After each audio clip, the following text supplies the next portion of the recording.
নমস্কার বন্ধুরা, আশা করি সকলে ভালো আছেন। রকমারি রন্ধনের পক্ষ থেকে সকলকে স্বাগত। আজ আমি একটা খুব সুন্দর একটা ডিশ বানাবো, যেটা খেতে প্রত্যেকের পছন্দ। একটু অন্যরকমভাবে করব। আজ আমি করব হচ্ছে কুসুম চিংড়ি তরকা করব। কুসুম চিংড়ি তরকা, তাই দেখুন আমি ছোটো ছোটো চিংড়ি মাছগুলো আমি ভালো করে নুন হলুদ দিয়ে একটু ভেজে নিয়েছি। আর 4টে ডিমের কুসুম নিয়েছি। আর হচ্ছে এই যে এখানে আমি 200 গ্রামের মতন, 200-র মতো, 200 একটু কম আছে। এর মধ্যে তরকা ডালটাই আমি মানে 2 ঘন্টা আগে ভিজিয়ে রেখেছিলাম। তারপর সেটা ভালো করে ধুয়ে আমি তারপর একটু মানে এবার সিদ্ধ করি। জাস্ট 2টো সিটি দিয়ে আমি নেব। অত্যন্ত সুস্বাদু খেতে, সকলেই জানে তরকা ডাল তো ভীষণ প্রিয় সকলেরই। সবাই চিকেন তরকা বা ডিম তরকা খেয়েছেন, কিন্তু এটা আমি নতুনভাবে করব। এটা আমি চিংড়ি কুসুম দিয়ে আমি তরকাটা করব, যে একটা টোটালি একটা অন্যরকম স্বাদ এনে দেবে জিনিসটা। তাই বন্ধুরা আপনারা দেখতে থাকুন জিনিসটা। তো আমি জাস্ট 2টো সিটি দিয়ে আমি নামিয়ে নিচ্ছি, তারপরে বাকি রান্নাগুলো আপনারা দেখাচ্ছি। কুসুম চিংড়ি তরকা যা মানে সত্যি অসাধারণ খেতে একটা। তাই বন্ধুরা দেখতে থাকুন জিনিসটা। এটা 2টো সিটি দিয়ে নামিয়ে আপনাদের দেখাচ্ছি। ডালটা আমার সিদ্ধ করা হয়ে গেছে। ডালটা সিদ্ধ করে নিয়েছি। এবার আমি কড়াইতে তেল বসিয়ে দিয়েছি, একটু গোটা জিরে ফোড়ন দিলাম,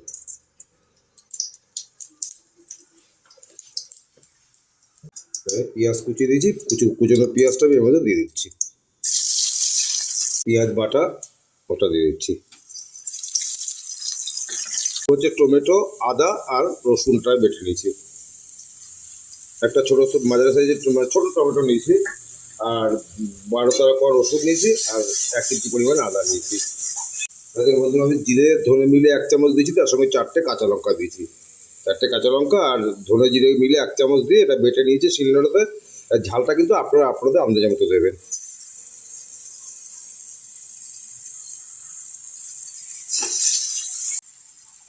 1 চামচ হলুদ দিচ্ছি, একটু জল দিচ্ছি সামান্য, মিষ্টি দিলাম। পেঁয়াজটা আমি দিয়ে দিলাম চিংড়ি মাছটা।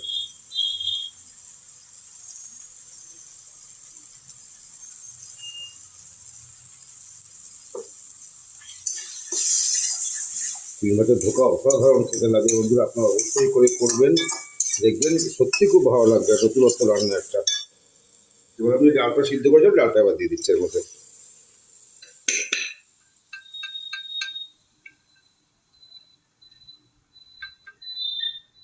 ডালটা আমি 2 ঘন্টা ভিজিয়ে রেখেছিলাম।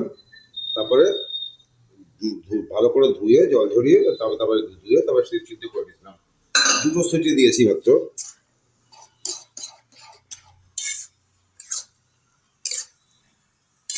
আন্দাজ মধ্যে নুনটা দেবেন, যে যেমন খাবেন সে সেভাবে দেবেন। আর একটু জল দিয়ে দিলাম। এবার দেখে বন্ধুরা, আমি 4টে ডিমের কুসুম আমি গুঁড়ো করে এর মধ্যে দিয়ে দিচ্ছি।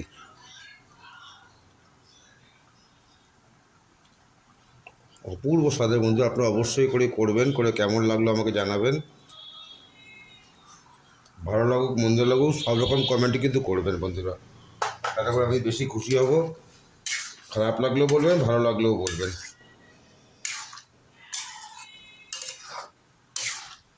এবার একটু গরম মশলা দিয়ে দিচ্ছি।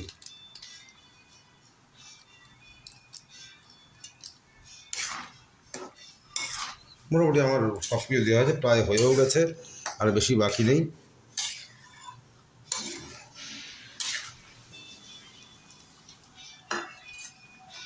বুঝতে পারলাম, মোটামুটি আমার সব দেওয়া হয়ে গেল। এবার জিনিসটা নামিয়ে দেবো। রেডি। অসম্ভব ভালো গন্ধ বেরিয়েছে, অত্যন্ত সুস্বাদু রান্না হয়েছে, আর কালারটাও দেখতে পাচ্ছি কত সুন্দর হয়েছে। তাই বন্ধুরা সকলে করবেন, করে কেমন লাগলো আমাকে জানাবেন। ভালো লাগুক মন্দ লাগুক সব বিষয় কিন্তু আমাকে জানাবেন, এবং আপনাদের প্রত্যেকটা কমেন্ট কিন্তু খুব মূল্যবান আমার কাছে। তাই বন্ধুরা আমাকে আমার চ্যানেলটা সাবস্ক্রাইব করুন, আমাকে এগিয়ে যেতে সাহায্য করুন, আর সকলে মানে আমাকে এগিয়ে দিন, এবং যাতে আমি মানে আপনাদের আশীর্বাদ পেতে পারি। বন্ধুরা সকলে আমার চ্যানেলটাকে সাবস্ক্রাইব করুন, আমার পাশে থাকুন। এই বলে শেষ করছি আজকে। পরের ভিডিও আবার দেখা হবে বন্ধুরা। নমস্কার।